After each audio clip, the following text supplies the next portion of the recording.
Welcome to the Skeptic Zone, the podcast from Australia for science and reason.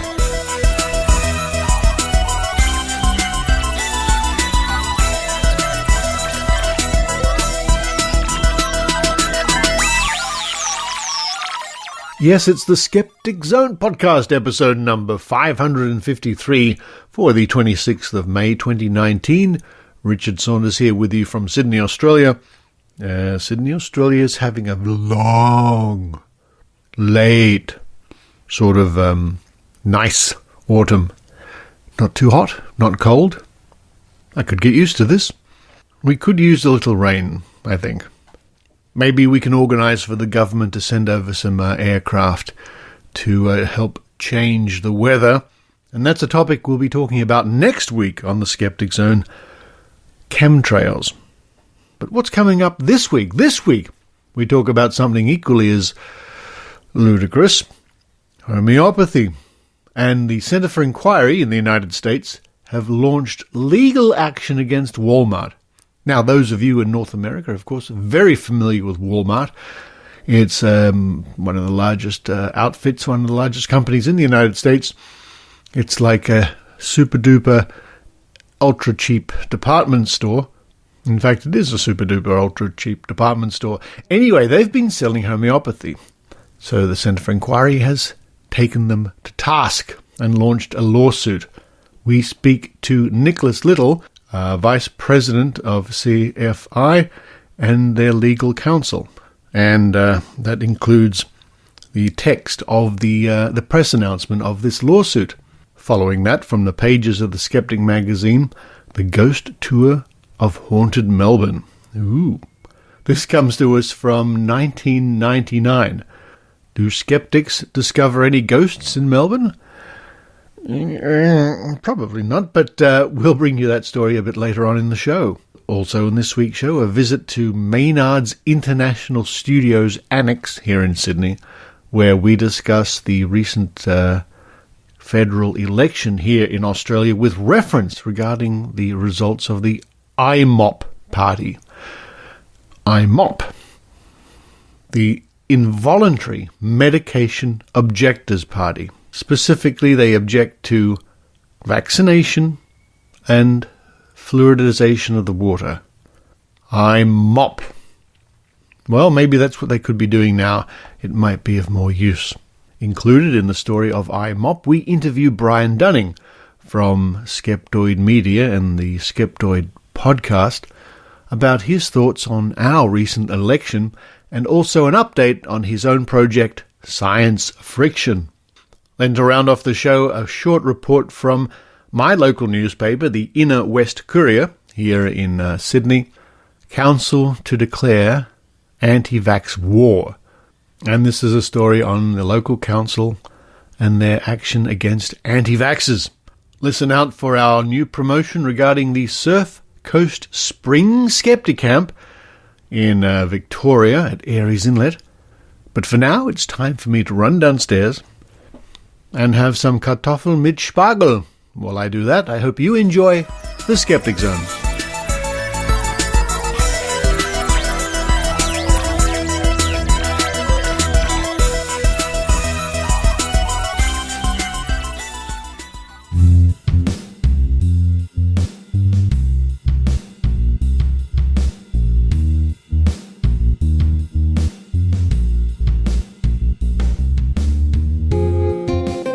Now, if we were to compile our top 10 list, now let's call it our top 5 list of classical skeptical topics. Well, I guess you'd throw in UFOs. Speaking to the dead would be somewhere in the top 5, I would imagine. Creationism? Well, maybe not so much these days, but it's up there. But certainly, most definitely, homeopathy. Now, skeptics and scientists have known for years that the claims of homeopathy are worthless. It doesn't work because it cannot work. It flies in the face of the known laws of physics. It fails repeated standard scientific tests, and its proponents often resort to pseudoscience. To the chagrin of skeptics, homeopathy has long been available in otherwise reputable outlets like pharmacies. So the Centre for Inquiry in the United States is taking yet more legal action against the selling of homeopathy. And now we read from their recent press release.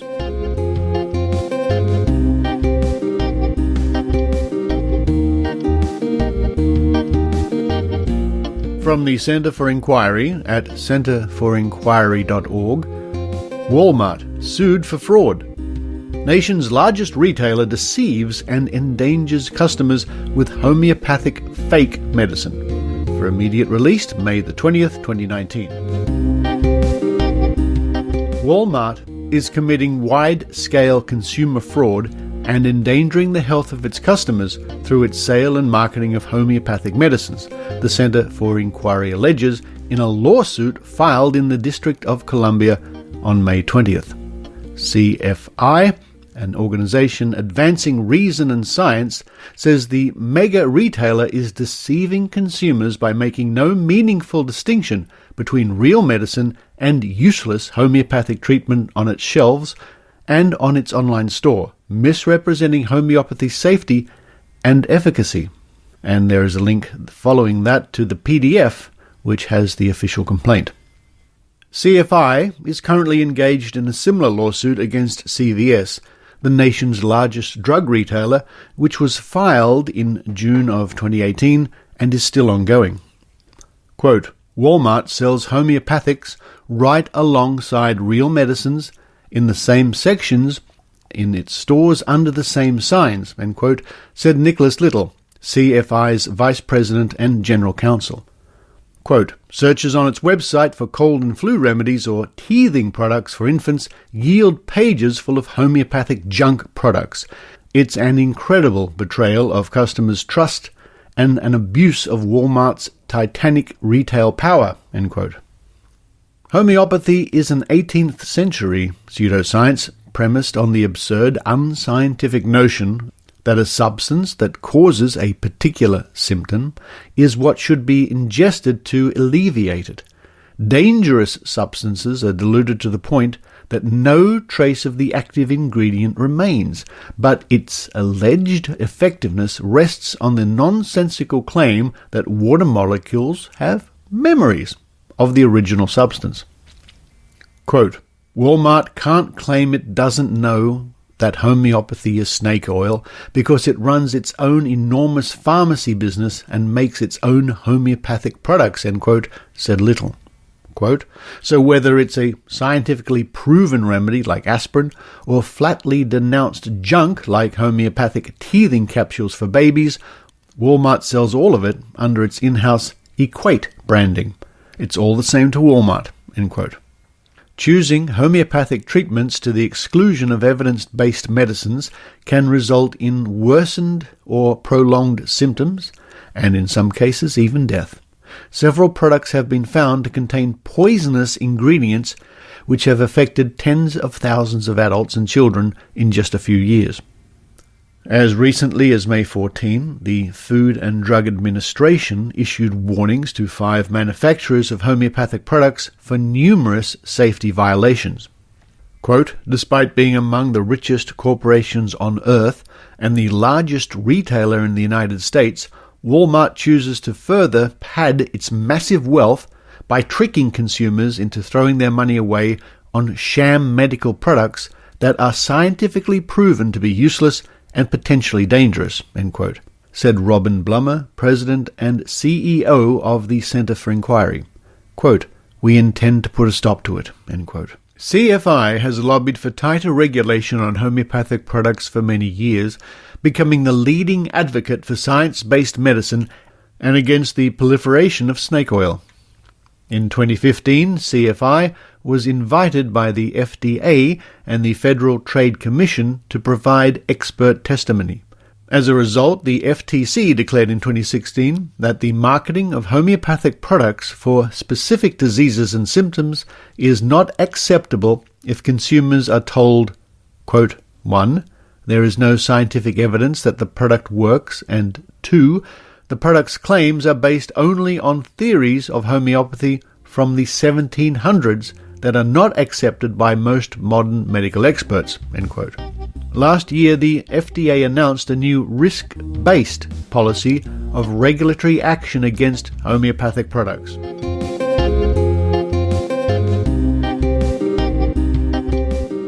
And again, that comes to us from the Centre for Inquiry at centreforinquiry.org.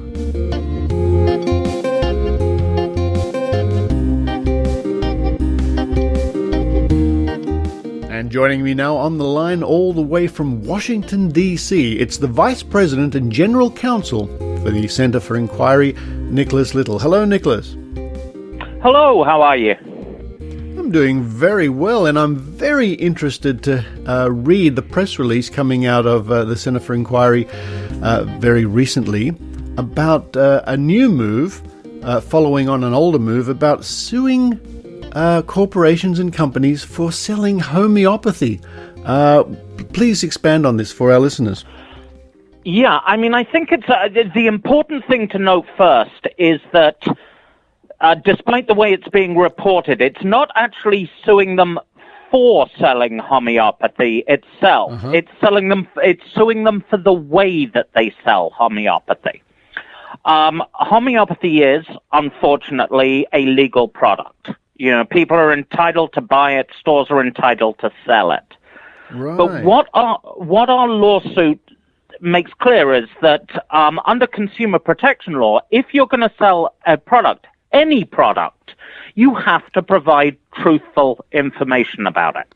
Now, you know and I know that homeopathy is bunk. It's garbage. It doesn't work, and it can't work. Yeah. But when you walk into a major store in the United States, and we'll use Walmart as being the example I just filed suit against, they'll have a big sign up that says pharmacy. And you walk to the pharmacy section, and in that there'll be different aisles, and one aisle will say pain relief, and one aisle will be children's cough remedies, one aisle will be cold and flu, and then underneath that you have all the products that treat those conditions. And in the middle of those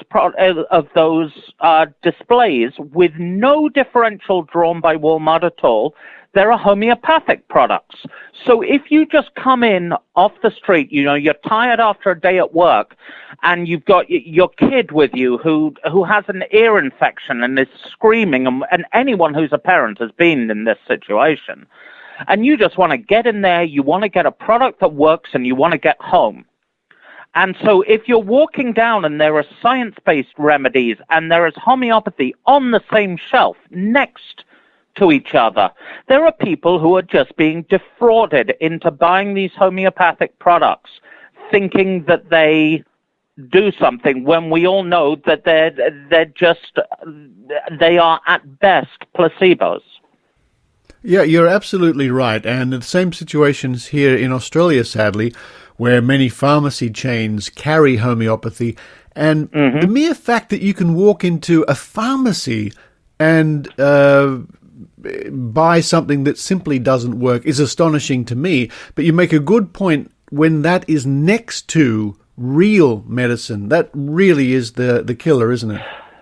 It is, and to be frank, I would love to see a world where homeopathy is recognized as the fraud that it is and cannot, be on the shelves. I can't, through a lawsuit, I can't get to that world. But right. Where CFI, what we can get to, and what we are planning to get through this lawsuit, is a world where if you're going to sell homeopathy, you put it in a separate section and you label it as homeopathy and you explain to customers what homeopathy is, because I don't think most people even know what it is. Another good point. You're absolutely right. Most people, and I suspect most people who regularly buy it and use it, are under a false impression that the classic thing is there is a tiny portion of the substance in the pill, and that's what the body's reacting to. Right. And sometimes when you tell them that it has nothing in it, they're surprised, and they usually don't believe you. No, absolutely. And I've been dealing with, people, journalists, and even scientists who, when they hear this, their response is, well, why are you trying to take away my herbal supplements? Right. And it's, no, let's take a step back. I'm not. We can argue about the efficacy of vitamin supplements and of all these products, but homeopathy is a very specific form of nonsense. It's kind of the complete idiocy at the bottom of the pseudoscience barrel. I like to call it the Scientology of pseudoscience. And yeah, it's just complete garbage. And people don't realize what they're buying. And if they did, I don't think they'd spend the billions of dollars every year that they spend on it. They think of it as like a natural herbal remedy. And it's very different, because all the science says not only that this doesn't work, but that it can't work. There's no mechanism by which it can do anything to your body. Yeah, and we've known, of course, with the skeptical and then the scientific community have known this for years, but the point about it being $1 billion industry is a very important point, because these companies are making vast amounts of money selling something which is virtually worthless. It's a good trick if you can get away with it. It's wonderful. It's a business model I wish I'd thought of, and also if I had no conscience whatsoever. But no, it's incredible. I would love to see the records of Boiron, the company in France that makes acylcocolinum, and just how many duck liver and hearts they have actually used to make this product. Because at a 10 to the 400 dilution, there's not a single trace of it in there. So over the years, how many ducks have they actually had delivered to their manufacturing plant? Yep. Yeah. I mean, you go down a rabbit hole of absurdities with homeopathy, because they can say that, each pill can share the vibration of another pill, and it just goes on and on. Now, the Centre for Inquiry also took to task the pharmacy chain, one of the huge pharmacy chain in the United States, CVS. What's the state of that particular action? Well, we're 11 months into that at the moment, and I'm very limited on what I can say on it. But what I can tell you is that we are in discussions with CVS's attorneys. Those discussions have been productive. We are trying to work out a mutually satisfactory situation whereby we can back away from the lawsuit, but also that CVS then, when it displays and markets homeopathic products, does it in a way that isn't deceptive to consumers. So we're talking to them. We're hoping we can come to a settlement. And honestly, I hope we can come to a settlement with every retailer of these products. Yeah, I certainly hope so. And if you can, it certainly is a better option than protracted legal wranglings and court cases. Exactly. I mean, I'm a one-man legal department. There is a limit to how much I can do, and I know you Australians think we Americans sue at the drop of a hat on anything, and you're actually not wrong in that. But it is always better if we can come to an amicable solution. And to me, any retailer that is worth its salt should want to give customers as much information about a product as they can. Yeah, and the thing is, of course, if it turns out that CVS and Walmart do display signs pointing out what homeopathy really is, etc., there will still be people who will walk in and buy the product regardless. We know that. Absolutely. And this is what I've said to people all the time. We can't change the law about whether this product is illegal or not in this way. But what we want to ensure is that everybody who walks into a store and buys homeopathy is buying it because they want to buy it, not because they mistakenly, that they are giving informed consent to taking junk. I'm not even going to call it junk medicine, because that includes the term medicine. Sugar pills. Yeah. It's one of the classics of skepticism, and it has been ever since I've been in the movement, certainly. It is, and it's incredible that, that this is still necessary. Well, what a fascinating and interesting development this is from the Centre for Inquiry. Nicholas Little, Vice President and General Counsel for the Centre for Inquiry. We'll keep tabs on this story, but for now, thank you very much. Thank you.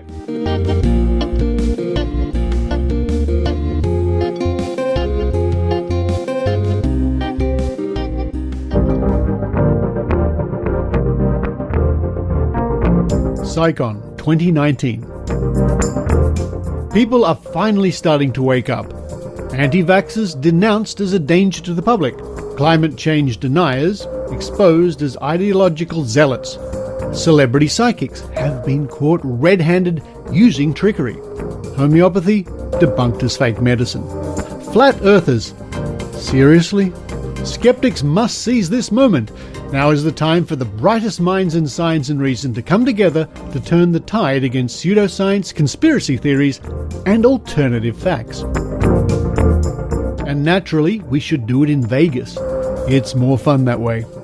Now is the time for Psychon 2019, October the 16th to the 20th at the Flamingo Resort in Las Vegas. The incredible lineup of speakers includes actor John Delancey of Star Trek and Breaking Bad, Julia Sweeney of SNL and Letting Go of God, string theory pioneer Brian Greene, evolutionary biologist Richard Dawkins, ex-naturopath Britt-Marie Hermes, and many more, including entertainment by illusionist Banachek and comedian Leanne Lord. For more information, visit www.csiconference.org.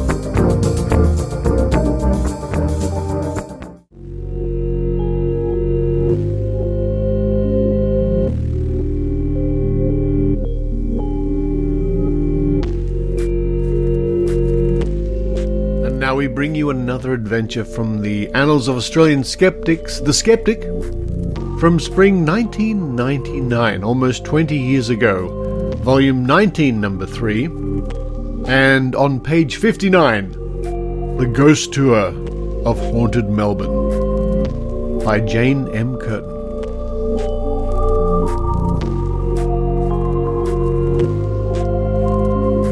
On Saturday, July 10th, 1999, 3 adventurous Victorian committee members, Rosemary Sceats, Bob Nixon and Jane Curtain, embarked on a fascinating journey through, quote, haunted Melbourne, end quote. The tour was led by Mr. Drew Sinton, Melbourne's resident ghostbuster and proprietor of the Haunted Bookshop in McKillop Street, who runs these inner-city ghost tours several times a week. Representatives of the Australian skeptics are not welcome in Mr. Sinton's bookshop. In fact, he has violently declared his bookshop a skeptic-free zone. For this reason, we kept a low profile. Rosemary, who had very diplomatically organised the tour, brought along several colleagues and friends, all of whom were sworn to secrecy about her skeptical activities. Bob managed to keep his skeptical involvement a secret by waving his faithful dowsing stick under the nose of our satisfied and approving tour leader. And Jane, who has had an unfortunate previous physical encounter with Mr. Sinton, adorned herself in a carefully selected disguise, complete with purple hair, gothic-like makeup, and a glittering black dress. The tour commenced at 8 p.m. in the depths of the McKillop Street bookshop, with its red velvet curtains, fake cobwebs, incense burners, sorcery and occult books, plastic and rubber ghouls and spooks, resident black live cat, and taped harpsichord music. The haunted bookshop set the scene for the beginnings of a perilous ghostly adventure. Mr. Sinton was clad in a long black priest's frock coat and a matching large-brimmed hat. He claimed that his attire represented Melbourne's most prolifically cited ghost presence, apparently that of a priest. His offsider, Ms. Angelica Danton, a former lawyer turned clairvoyant, kept a fairly low profile. However, her qualifications in law were repeatedly mentioned by Mr. Sinton, as if to give credibility to her active interest in the occult. He told us that Miss Danton is currently the National Trust's unofficial clairvoyant, and her psychic powers were truly special. At no stage were we guaranteed that we would encounter a ghost, but we were frequently provided with anecdotes of ghost sightings on recent tours. We were told that in order to experience a ghost presence, we needed to tune into the right hemisphere of our brain, which apparently controls our spiritual side, and to ignore the logical thoughts generated by the left hemisphere. We were not instructed how to do this, and many of us clearly failed to ignore the logical thoughts that were consistently being processed. Mr. Sinton claimed that some people are clairvoyant. They see apparitions. Some are clairaudient. They hear unexplained sounds. But most are clairsentient. They feel ghostly presences. I was hoping that I would be clair-everything, but unfortunately this ambition was not realized. Upon leaving the bookshop, we embarked on a theatrically narrated journey through deserted lanes and alleys, abandoned buildings and popular clubs and pubs. Mr. Sinton delivered a commendable account of Melbourne's history. He described the early days of Melbourne, discussing the important events which helped shape the city and pointing out the remains of the landmark buildings. He claimed he knew of at least 50 ghosts in the CBD, that Central Business District, and had recorded countless sightings of these ghosts. Throughout the tour, he frequently read snippets of articles from a large black folder, his compilation of dossiers on Victorian ghosts. One of our first significant stops was the Francis Hotel, built in 1854. The third floor of this building, now serving as the Collision nightclub, is apparently haunted by a ghost of a kitchen hand. We were told that after a heated argument with his girlfriend, the kitchen hand, who was also a drug user, overdosed on heroin, fell through a dumb waiter, and finally met his death in a boiling bain-marie. These days, along with several present and past proprietors of the hotel who have witnessed the ghost, many of Mr. Sinton's tour participants allegedly feel a sympathy pain in their right forearm, the site of the lethal intravenous injection. Nobody in our particular party claimed to feel such a sympathy pain. For me, the most amusing haunted building was that of Pug Malone's Irish Pub, the meeting place of the Australian Skeptics in Hardware Street. According to our tour leader, those comments seem to be supported by the very bemused Pug's bouncer. The taps in Pug Malone's often leak unexpectedly. Rosemary, who investigated this particular claim after the tour, discovered he was actually referring to the taps on the ice machine. Bob suggested that the presence of ice in such a machine means the presence of frozen water. This water would not flow continually, but probably melt and therefore occasionally leak, particularly if the taps were not turned off properly. Could such a logical explanation explain the mysterious behaviour of the tap? Mr. Sinton clearly enjoyed the irony of the Australian Skeptics meeting in a haunted pub. He took every opportunity to criticise skeptics. He made many derogatory comments about the organisation and its members. He correctly told us that Pug Malone's means kiss my ass in Gaelic, but then he insinuated that members of the Australian Skeptics were likely to utter such a phrase if confronted with believers in the occult. He was also under the misinformed impression that the organised skeptical group who meets at Pug Malone's is known as the Australian Skeptics Society. He took great delight in informing us that the acronym for this organisation is ASS. I found it extremely difficult to refrain myself from pointing out that the acronym for the organisation to which he thought he was referring is really just AS. Mr. Sinton also read a small snippet from an article by Philip Adams, one of the founding members of the Australian Skeptics, claiming that the author himself had experienced a ghostly encounter. Bob was very amused by this tidbit and explained afterwards that he was familiar with the original article and that Mr. Sinton had blatantly misrepresented Philip Adams by reading only a small section of it.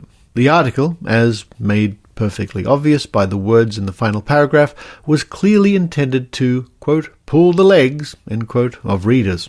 Another interesting haunted building was the old Cobb & Co. building in Little Lonsdale Street. We were told that this decrepit building, now used as a car park, was apparently the site of an horrific axe murder several years ago, and that an evil ghost now regularly lurks within its boundaries. According to Mr. Sinton, many car park attendees and security guards have seen a mysterious white light moving across the balcony. Most attendants have become so frightened they refuse to work in the building.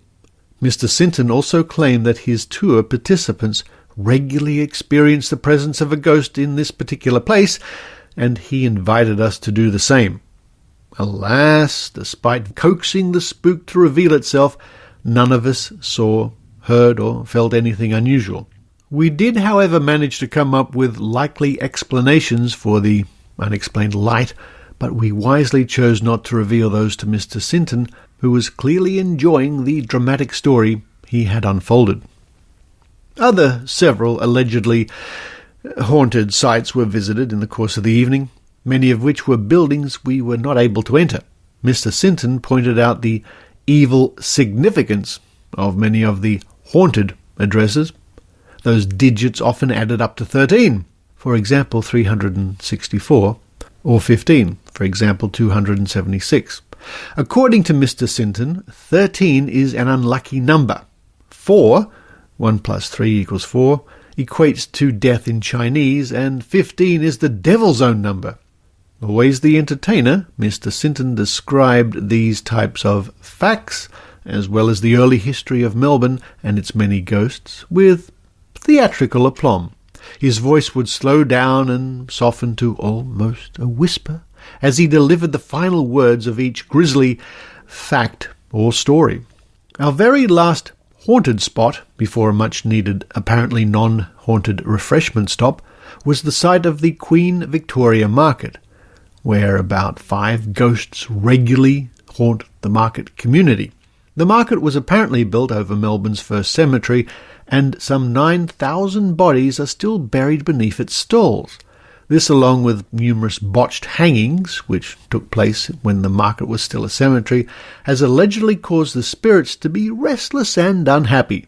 Mr. Sinton delivered his account of hangings, death, and burials from a position located directly under a beam from which a lone hangman's noose was strategically placed. Bob offered to use his dowsing stick to locate a few buried persons and restless spirits, and his generous offer was accepted most gratefully.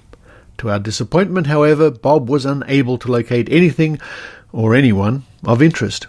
The general consensus from the participants in our tour group was that the 3-hour ghost tour of Melbourne was a great deal of fun and well worth the money. $20 per person, $10 discounts for parties greater than 10. Most of us felt that Mr. Sinton's knowledge of Melbourne's history was commendable, and that his theatrics added to the general entertainment of the tour.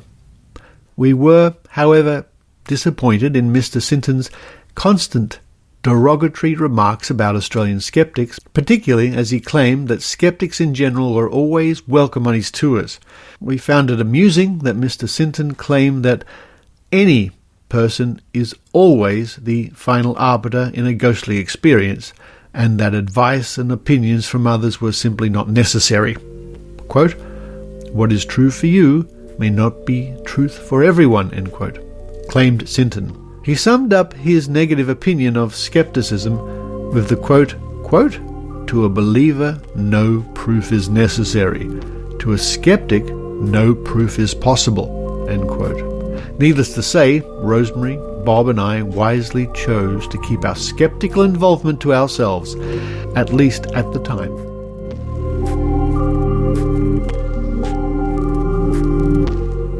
And there is a bit more to that story, including a lengthy poem written by Rosemary about the tour, and you can read all that for yourself by going to www.skeptics.com.au, following the link to the magazine, and you'll find that story in volume 19, number 3, from spring 1999.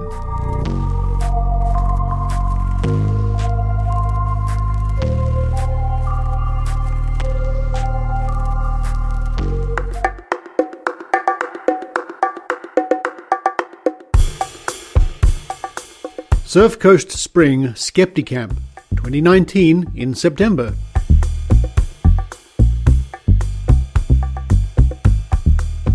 CSCCS is Australia's longest running Skeptic Camp. This year we are celebrating our 7th year. Skeptic Camps are designed to give many members the opportunity to briefly, 20 to 30 minutes, present on a topic of their choice. Skeptic Camps have been run in hundreds of locations and in many countries since the first one was held in 2007 in Denver. The event will be at Aireys Inlet, an idyllic township located on the Victorian Surf Coast. Come down for the day or make it a weekend by staying a night or two in the region. Either way, just feel free to enjoy the location and the views. At the end of the day, we adjourn to the Aireys pub for a drink, a bite to eat, and of course, skeptical discussion. It's free to register, but we will ask for about $10 to cover the cost of lunch on the day. Financial support will be provided by Dr. Mick Vagg, founder of the event, and the Victorian Skeptics and the Morty Skeptics. That's Surf Coast Spring Skeptic Camp for 2019 on the 14th of September from 10 a.m. to 4 p.m. at the Aireys Inlet Community Hall. For more information, just Google Surf Coast Spring Skeptic Camp or follow the links in this week's show notes.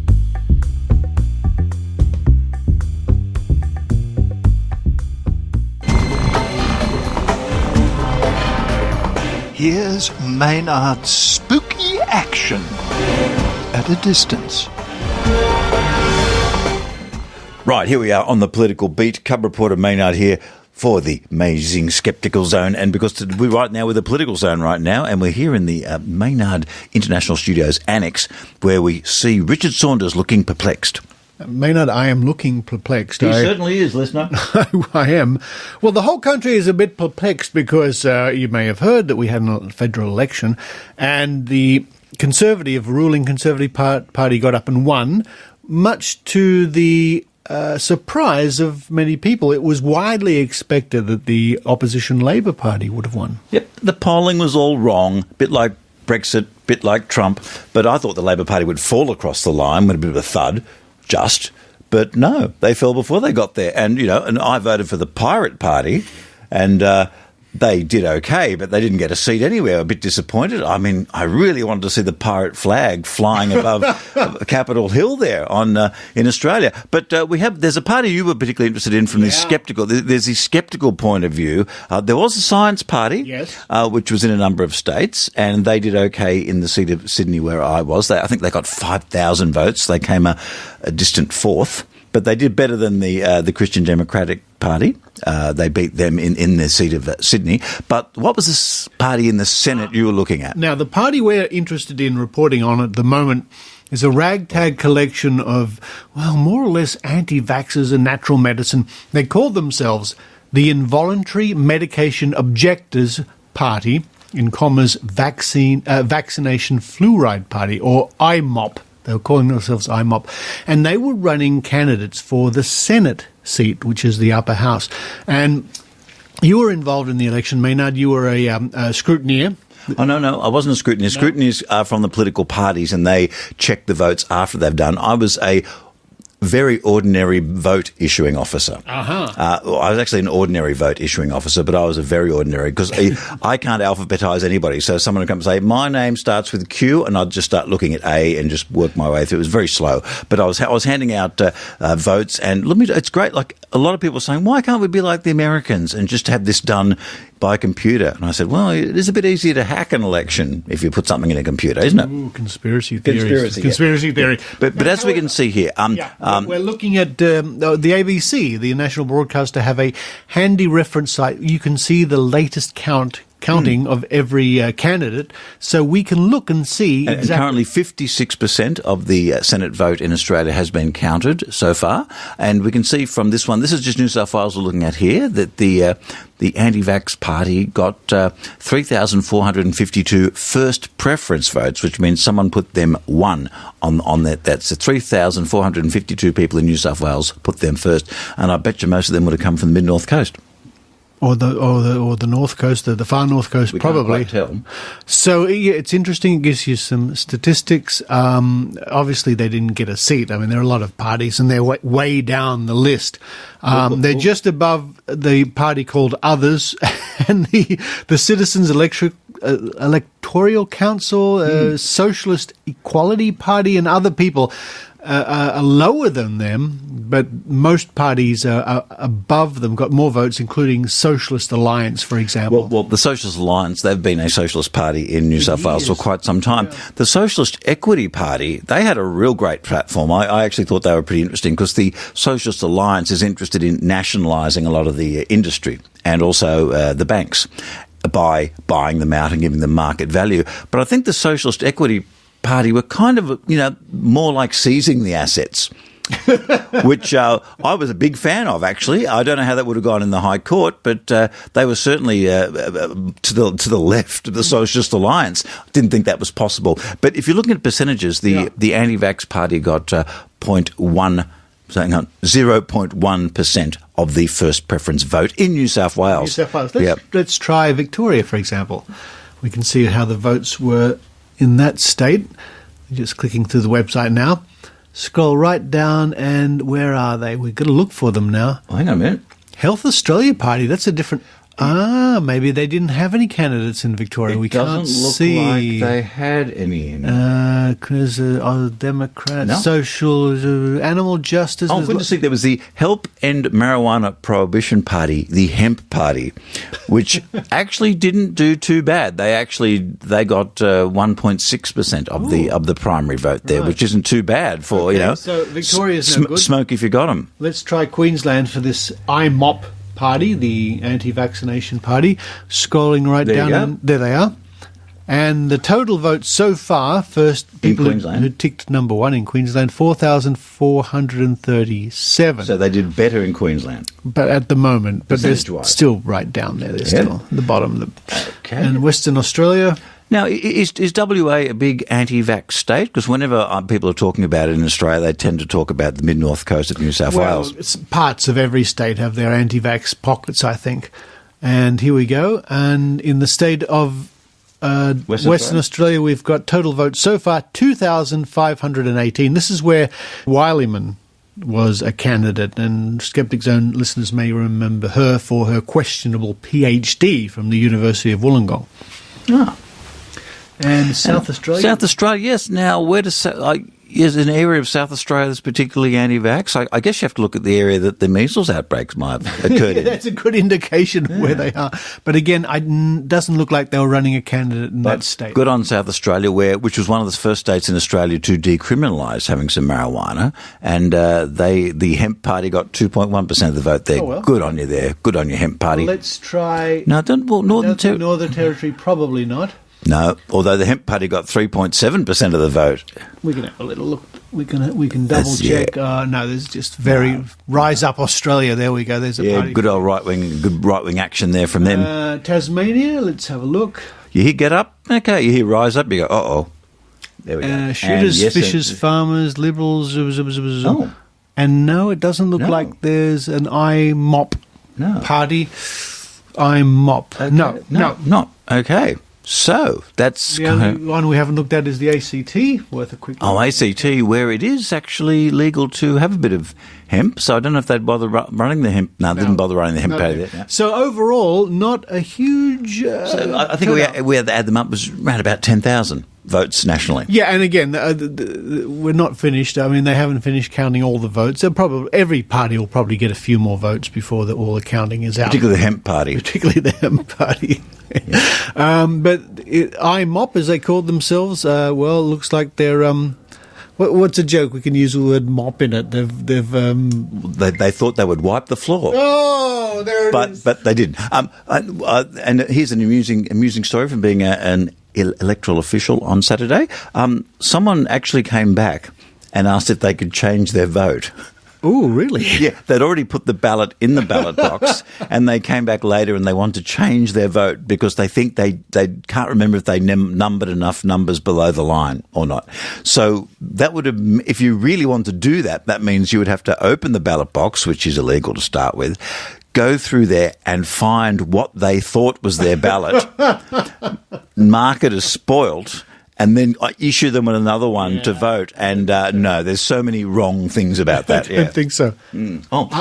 And there was a guy that came in with a postal vote, but it turned out to be a postal vote for the New South Wales election that was 6 months ago. I said, I don't think your vote's going to change the government at this point. Well, there you go. That's the state of play at the moment in the recent election. Again, a surprise result, generally speaking, according to the people who take the polls. But it's good to see that the IMOP, as Maynard said, they've been wiped off, or the floor's been wiped with them, and they haven't got a single Senate seat. But to get a single Senate seat, you have to have about 451,000 votes nationally. So they were far from it, as were many other parties. And just by strange chance, we just noticed that Brian Dunning is messaging us. Him again? Him again. Let's see if we can put him in the conversation. Yes, on Skype via audio, we have Brian Dunning, who's wearing his own T-shirt. Look at that. Yeah, I guess I am. No, this whole thing I just happen to have on. How are things going there in the Dunning Ranch? Well, let's see. It's dark. Oh, look, actually, what's your latest Skeptoid been about, by the way? The latest episode? Yeah. Glyphosate. Like Roundup giving people cancer. Wow. Oh. And then 5G cell phones also giving people cancer. I actually saw a post on Facebook here recently in Australia that 5G is being able to control people's minds, actually, which is a new one. I hadn't seen that one. Oh, that's all completely true, yes. I came expecting to debunk pseudoscience in these, but it turns out all the claims are absolutely true as reported. There you go. You catch Brian the right time of night, he'll agree with anything. Now, the reason that we want to have a quick chat with you, Brian, is I noticed you sent me a message a little while ago saying that Australia seems to have had a strange moment like the United States did in 2016, where everybody predicted the election result wrong. What's your skeptical take on this? My skeptical take on this is that you were jealous of Trump and wanted to have one of your own. But yeah, look, and also there is a lot of people saying that the Labor Party were taking an overly complicated platform to the electorate, and they weren't and they were giving too much weight to climate change, where people who work in the mining areas were more interested in their jobs. I find it absolutely fascinating that people can take a question like that, which is basically, I mean, it's a measurement of the environment. It's not something that you can get wrong, or that's something that has any ideology behind it. And yet people will either accept that measurement, or they will reject what's black and white facts in front of their face based on their job or based on their political leaning. It's completely fascinating to me. I mean, I can exist in a world where there are things that I don't like or that I disagree with, and I can acknowledge that they exist.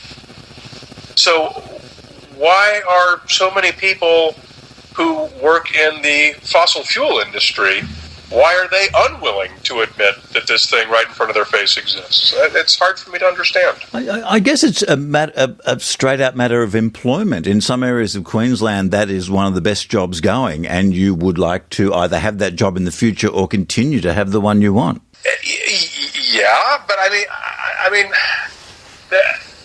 I can work in any field in the world, and there are things I acknowledge the fact that there are influences in the world that are positive for my industry and influences that are negative for my industry. I think any intelligent person would acknowledge that, no matter what it is you do for a living. So why are they simply refusing to accept that this influence exists that is negative for their industry?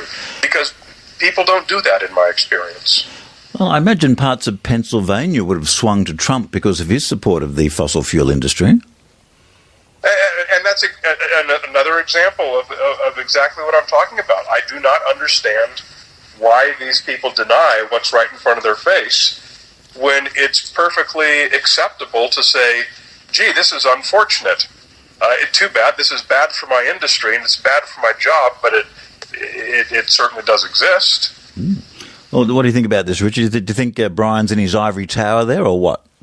Oh, yes. Brian's always been in an ivory tower ever since I've known him. But it sounds like, Brian, it could be a possible future Skeptoid episode. Yeah, it could be. I tend to stray far away from politics. Well, that's true. Yeah, I mean, because people beat you over the head even when you try not to be political. Oh, I am accused on a daily basis of being an extremist of whatever political party, whoever it is, hates the most. I'm no stranger to that. Well, Brian, while we've got you, what's the latest update on your documentary Science Friction? So we've scheduled the first screening for Science Friction, which is going to be in Las Vegas in October. It's going to be right after the SciCon conference ends. You can walk from one conference room into the next, and you can see Science Friction. You can get tickets for that at sciencefriction.tv. So that's going to be, I expect the film's going to be completely finished by then. There's a chance that it's going to be not a 100% completed rough cut or work print, but I'm pretty confident that it's going to be completely done. And how many people have you spoken to for it? Oh, gosh. I'm going to guess about 40. Wow. We have way more footage, of course, than we can use. We're already refining the concept of what it's about. We're having to kind of we have so much footage with people talking about our main subject, which is, of course, scientists being misquoted and edited out of context in order to make it sound like, yes, aliens did build the pyramid. Oh, did you get to talk to George Theolakis, the guy with the big hair from Ancient Aliens? He's great. we unfortunately missed him. Oh. Sign up. So but we're able to really refine the footage that we've got because we have so much of it, and it's going to be a really nice, tight production. And does Ancient Aliens feature in some of the dialogue? Well, absolutely, it does. However, I just want to be clear that we're not trying to go after a network or a show or a person. We're trying to go after a practice. It's an unethical and harmful practice that we're trying to expose, and it's a practice that can be done by anyone. It's certainly not unique to any one network or any one TV show. It happens way too often, kind of throughout the industry. And this whole practice of this unethical editing out of context and misquoting. Oh yes, because it happens on lifestyle programs, reality programs. Politically, it's always gone on. Yeah, absolutely. It's rampant throughout the industry. Our focus is when it happens to scientists to make it sound like they're promoting a false alternative universe. Science fiction very much consumes my whole life right now. But it's a fascinating process. It's one I haven't done before. It's something that Emory is, of course, very familiar with. And Brian, of course, people can still help out the project by visiting sciencefriction.tv. Yeah, the project is crowdfunded, and while we've got enough, we're certainly going to finish the film with the funds that we've got on hand, but what we're trying to do with it is we want to get, hopefully, a theatrical release, at least a limited theatrical release, but at least get it onto Netflix, Amazon Prime, and services like this. People can buy themselves into the entertainment industry by buying an executive producer credit, or if you're very well-heeled, you can even become an actual producing studio with a title card at the beginning of the film that makes it look like you're a famous Hollywood studio. So all of that's available at sciencefriction.tv, and anyone who wants to help with the film and who agrees that it's an important service that the world needs, check it out. Yep, and then you can have the other one, Science Friction 2, There's the Rub. Ooh, very good. Yeah. I didn't feel that right now. Well, thanks for an impromptu interview, Brian, and hope to catch up with you soon. Yeah, and I still reckon there is Japanese gold in the Philippines. You were wrongity wrong, Dunning. Oh, I am? Yeah, I'm going to get my shovel and go there right now. Thanks, Brian. Thank you, guys. See you later.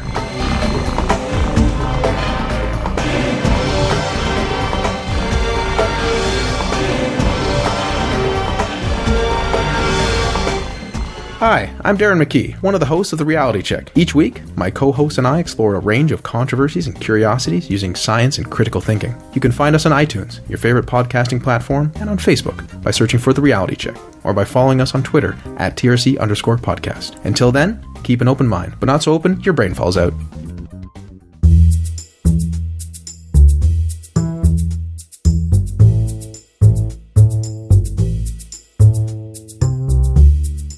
Now here's something that was brought to my attention, published in our local newspaper in the part of Sydney I live in, generally called the Inner West.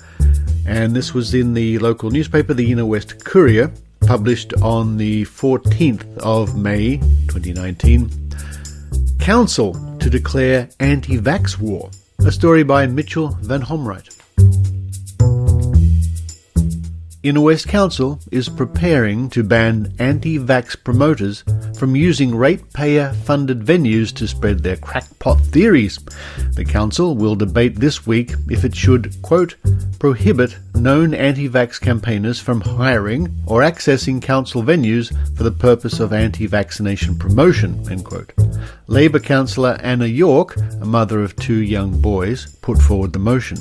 Quote, I have friends who have young kids, and I'm a member of a few mothers' groups.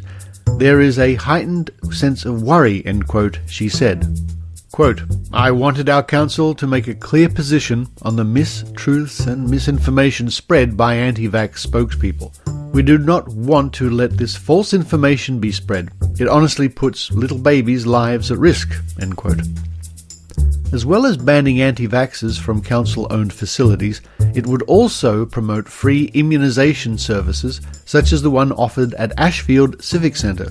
New South Wales Health data shows vaccination rates in the Inner West vary, with 94.8% of 1-year-olds fully vaccinated in Marrickville and 94.9% in Leichhardt.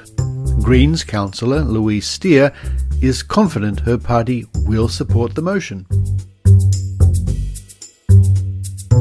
And I will be keeping an eye out to see whether there is a backlash to this report.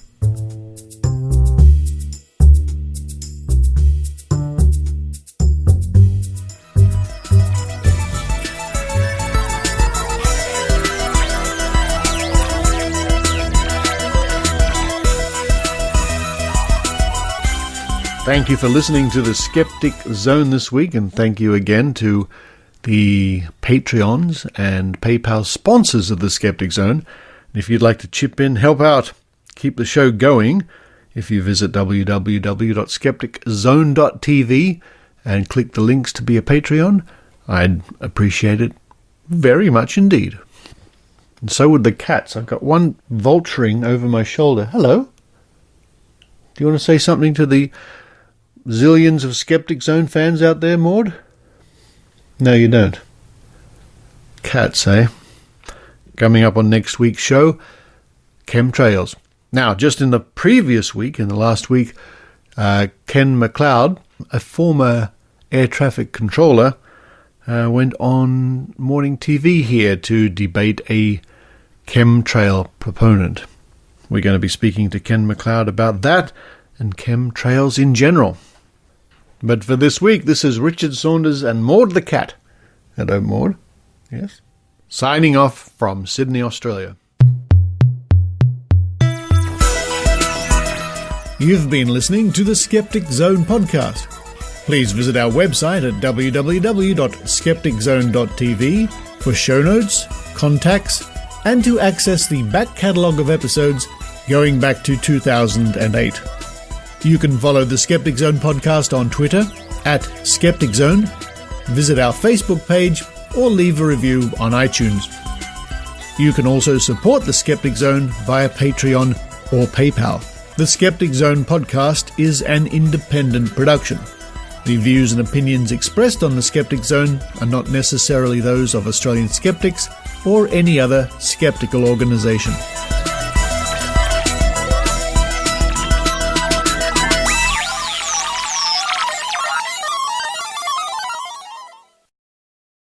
Hello, the afterthoughts, the people who listen after the music, and while some jet plane, some airliner flies overhead to land at Sydney Airport, or are they taking off? I'm not sure. Maybe they're about to spray naughty chemtrails. I have two dice here. Two dice.